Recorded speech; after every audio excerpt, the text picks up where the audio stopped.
Okay, so the first thing we need to do is preheat the oven to 200 degrees and grease a baking tray with marge. Okay, so today we are making choux pastry.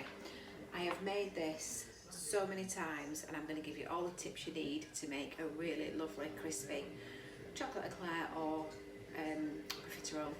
So we're going to start with a thick bottom pan, and in the thick bottom pan we're going to put the marge or butter. We're going to add the water to that. Just a teaspoon of sugar. It's not going to be a sweet pastry because we're going to fill it with cream and add chocolate, and then just literally a pinch of salt. Okay, so we're going to now put this onto a heat, and we're just going to bring it up to the boil. Okay, so while the water and marge is on a heat, coming up to the boil, I'm going to sift the flour. I use bread flour rather than plain flour. Bread flour has a higher gluten content and it will make the choux pastry much crispier, which is what we're after. Okay, so as you can see now, the water and the butter has come up to the boil, so we're going to turn that off the heat for now, and we're going to add the flour.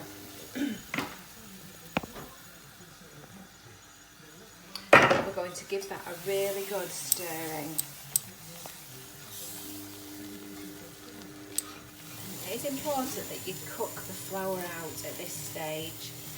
So just keep stirring, keeping it moving so it's not sticking to the bottom of the pan. If you don't cook the flour out, you'll end up with really flat eclairs or profiteroles.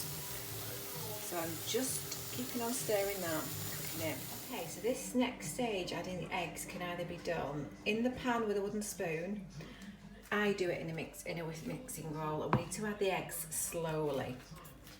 Okay, so if the mixture is too hot and you add the eggs too slowly, the eggs will turn into scrambled eggs.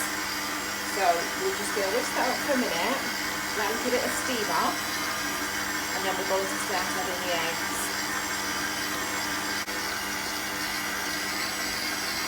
I've poured about a third of the eggs into that, so I'm going to give that a good whisking up and let it come together before I add the next. Okay, so as you can see, this has come together now in one big lump again, so we're going to add the next lot of eggs. Just be careful not to add too many. So as you can see, this is a nice firm consistency now. It's not too sloppy and it's not too thick. If it's really sloppy, it'll just pour through your piping bag, and the eclairs or profiteroles will just end up like a flat flying saucer. So we'll get these piped out now. Okay, so we're going to put the mixture into a piping bag, and we're going to pipe some eclairs. Now it doesn't matter what size eclairs you pipe, as long as they're all the same size. So here we go.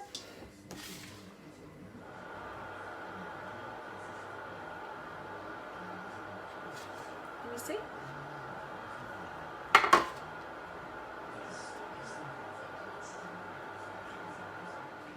Okay, so I've used a serrated piping nozzle, so when you pipe your eclairs you can see the lines. Now once you've piped it, if those lines have gone, then the mixture isn't thick enough, and then you'll probably have a problem. Okay, so as you can see, the eclairs are out of the oven now, and they are a lovely golden consistency, nice and crispy, and have risen well. Just going to pop a little hole in the end, a little slit, just to let some of the steam out, because they are made with water, so we need to let some steam out. So we're just going to dry them out on the inside. So once I've put the slit in all of these, I'm just going to put them back into the oven, turn the oven off, and just leave them for about 10-15 minutes just to dry the insides out.